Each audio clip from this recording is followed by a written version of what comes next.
જય શ્રી કૃષ્ણ મારા પ્યારા વ્યુઅર્સ. મારો મોબાઈલ નંબર છે 9987463722. મારી ચેનલને લાઈક, શેર અને સબસ્ક્રાઈબ જરૂરથી કરજો. હે ગીરમાં બેઠેલી કનકાઈ માતા, પ્રશાંતનો 10 તારીખે બર્થડે છે. બાળકો આવી રહ્યા છે તારે દ્વારે. પેલા હેતર બધા આવી રહ્યા છે તારે દ્વારે. એને ખૂબ ખૂબ આપણે આશીર્વાદ આપજે. એની સાથે બેસીને પ્રસાદ લેજે તું. હે માતાજી, હંમેશા અમારું રક્ષણ કરજે અને અમારા પરિવારને બધાને આગળ લાવજે. એવા આશીર્વાદ આપજે કે પલાશ મારો બહુ ભણે છે તે. જય શ્રી કૃષ્ણ, જય કનકાઈ, જય વેરાઈ માતા. આજે હું તમારી સમક્ષ લઈને આવી રહી બાળકોની વાર્તા. બાળકો, આજે હું તમારી સમક્ષ લઈને આવી રહી છું વાર્તા. વાર્તા રે વાર્તા, બાબુ ઢોર ચારતા, સૌને સમજાવતા, ચપટી બોર આપતા. એક છોકરો એવો રીસાણો, કોઠી પાછળ ભીસાણો, કોઠી પડી આડી, છોકરાએ ચીસ પાડી. જય શ્રી કૃષ્ણ. આજ હું તમારી સમક્ષ વાર્તા લઈને આવી રહી છે. ટેકનોલોજીના જમાનામાં મોબાઈલ પણ જરૂરી છે, પણ એની લિમિટેડની અંદર. એટલે બાળકો, આજે હું તમારી સમક્ષ વાર્તા રજૂ કરી રહી. એક હતો કાગડો ને એક હતી કોયલ. કાગડાએ ને કોયલે બંને જણની દોસ્તી કરી. એટલે આપણે નક્કી કર્યું બંને જણાએ કે આપણે ખેતરમાં ખેતી કરીને બહુ સારો પાક મળશું. પછી બંને એકબીજાને પ્રોમિસ આપ્યું કે આપણે સરસ મજાની સુંદર ખેતી કરશું. પછી ખેતરમાં મોલ નાખવાનો વારો આવ્યો. એટલે કાબરબાઈએ કાગડાને કીધું કે આપણે કાલ સવારના વહેલો બધા બી રોપણ કરશું. ખેતરમાં જુવાર વાવશું, બાજરો વાવશું, ઘઉં વાવશું. આ બધું આપણે કાલે નાખવા જશું. તો બીજે દિવસે કાબરબાઈ કાગડાભાઈને ઉઠાડવા ગયા. તો કાગડાભાઈને તો ઊંઘ આવતી હતી.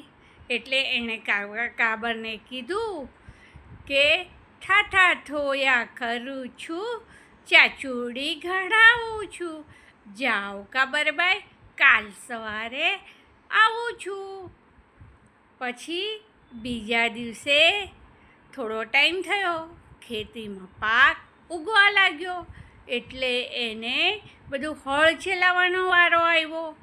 તો કાગડાભાઈ પાસે ગયા કાબરબેન તો કે ચલો કાગડાભાઈ, આપણે આજે તો બધું ખેતીની અંદર હળ ચલાવવાનું છે. તો પાછું એને તો કાગડાભાઈ તો આળસું. એટલે પાછું કાગડાભાઈએ કીધું કે ઠાઠા થોયા કરું છું, ચચુડી ઘડાવું છું. જાઓ કાબરબાઈ, કાલ સવારે આવું છું. તો કાબરબાઈએ તો બધું ખેતર છે તે હળથી ચલાવીને સુંદર મજાનો પાક તૈયાર કર્યો. અને પછી બીજે દિવસે જ્યારે પાક ઓલું કરવાનું થયું ને, ત્યારે પાછા કાગડાભાઈ પાસે ગયા કે ચલો આપણે બધું પાક છે તે ભેગો કરીએ. તો તે દિવસે પણ કાગડાભાઈ આળસુની જેમ સૂઈ રહ્યા ને એણે કીધું કે ઠાઠા થોયા કરું છું, ચચુડી ઘડાવું છું. જાઓ કાબરબાઈ, કાલ સવારે આવું છું. તો એમ કરતાં કરતાં પછી ખેતરનું બધા જ પાક પાકીને સુંદર મજાનો કાબરબાઈએ તો શું કર્યું કે સુંદર જુવારના ઢગલા, સુંદર મજાના ઘઉંના ઢગલા, સુંદર મજાના બાજરીના ઢગલા. તો કાબરબાઈ એ છે તે કાગડાભાઈ ભાગ લેવા માટે તૈયાર થઈ ગયા, પણ એક ખાડો બાજુમાં પડ્યો હતો. એમાં કાબરભાઈ અને આળસુ કાગડાભાઈ અંદર પડી ગયા ને ખૂપી ગયા. એટલે બાળ મિત્રો, ટેકનોલોજીનો જમાનો છે. તો ટિપ્સ નંબર 1 કે તમારી મમ્મીથી મારથી બચવા અને સ્કૂલની રિમાર્કથી બચવા માટે તમે મોબાઈલ, ટેકનોલોજીના જમાનામાં તો મોબાઈલ તો જોવો પડે, પણ એની લિમિટ છે. ને ખાવા માટે શેરડીના સાઠા ખાઓ, ભાવનગરના જમરૂખ ખાઓ, ગોરખ આંબલી ખાઓ અને પીઝા પાસ્તાને બાય બાય ટાટા કરો.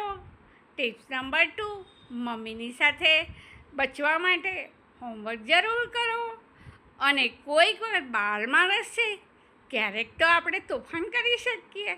એટલે મમ્મીની આપણે મારથી બચવા માટે હતું રમો, એની સાથે લુકાછુપી રમો. મમ્મી મારવા આવે ત્યારે લુકાછુપી રમી શકો છો તમે. જય શ્રી કૃષ્ણ. અને પીઝા પાસ્તાને બાય બાય ટાટા કરો. કોકોકોલા થમ્સઅપને બાય બાય ટાટા કરો. રૂડી છે તે વરિયાળીનું શરબત પીવો, કાળી દ્રાક્ષનું પાણી પીવો, સ્ટ્રોબેરી મિલ્કશેક પીવો. અને આજ લઈને આવી રહી છું હું સ્ટ્રોબેરીનો મિલ્કશેક વિથ સ્ટ્રોબેરી ક્રીમ. હવે એની માટે જોશે જરૂરિયાત પ્રમાણે સ્ટ્રોબેરી, મિલ્ક અને ક્રીમ. સ્ટ્રોબેરીની ડીશ બનાવવાની રીત: સર્વપ્રથમ એવી રીતના કાપો કે એની અંદર ક્રીમ ભરાઈ જાય. અને છે તે 2 મિનિટ માટે સ્ટ્રોબેરી છે તે એની અંદર બાફો, એટલે જે ઢોકળિયું કે મુઠિયા જે બનાવતા હોય એની માટે અડધી મિનિટ બાફો. અને પછી એને અડધી મિનિટ બફાઈ જાય સ્ટ્રોબેરી, એટલે એની અંદર ક્રીમ અને જે મિક્સ સાકર કરો, એલચી કરો, એ એની અંદર ભરીને ડીપ ફ્રીઝમાં ડીપ કરો.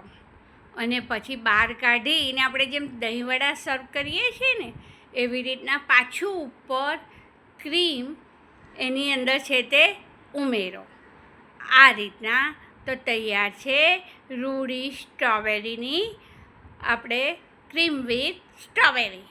હવે સ્ટ્રોબેરીનું મિલ્કશેક બનાવવા માટે જોશે સ્ટ્રોબેરીનો છે તે દૂધ 1/2 લીટર, સ્ટ્રોબેરી 8થી મોટી હોય તો 8થી 10 નંગ અથવા તો તમારી જરૂરિયાત પ્રમાણે. સર્વપ્રથમ સ્ટ્રોબેરીને એકદમ સ્વચ્છ કપડાથી પહેલાં ધોઈ અને સ્વચ્છ કપડાથી લૂઈ અને સ્ટ્રોબેરીની અંદર મિક્સરમાં મિક્સ કરો. અને પછી એની અંદર થોડી મલાઈ, બરફના પીસ નાખો અને મિક્સ વેલ એકદમ સારી રીતના સાકરને નાખીને મિક્સરમાં મિક્સ વેલ ડ્રાયફ્રૂટ કરો. અને પછી એની અંદર જે દૂધ આપણે ઠંડુ પડી ગયું હોય એ મિક્સ વેલ કરીને પાછું મિક્સર ચર્ન કરો. અને પછી આપણે ગ્લાસમાં સર્વ કરો.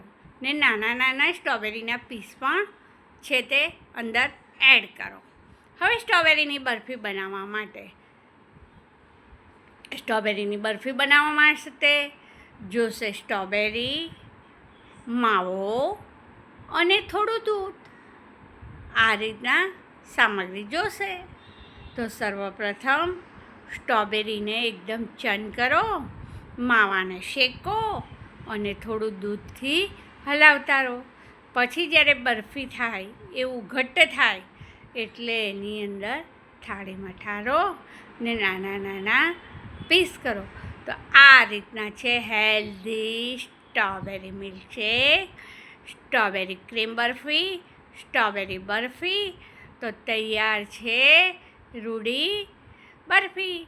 તો બાળકો, ટેકનોલોજીનો જમાનો છે, ભણવામાં પૂરતું ધ્યાન રાખજો અને મોબાઈલમાં ઓછો ટાઈમ આપજો અને હતું રમો, લંગડી રમો, ખોખો રમો, પકડદાવ રમો, સાતતાલી રમો. આ રીતના દરેક ગેમ રમો એટલે તમારી હેલ્થ સારી. તો હેલ્થ ઇઝ વેલ્થ. અને સુંદર મજાનું તમારી હેલ્થ બનાવો ને આગળ વધો. કોઈ ડૉક્ટર બનો, કોઈ વકીલ બનો, કોઈ એન્જિનિયર બનો ને બધાને આગળ લાવો ને મમ્મીના મારથી અને સ્કૂલની રિમાર્કથી દૂર રહો. ના બાબા ના, માર નહીં અને માર પણ ન જોઈએ ને રિમાર્ક પણ ન જોઈએ. જય શ્રી કૃષ્ણ મારા પ્યારા દર્શક.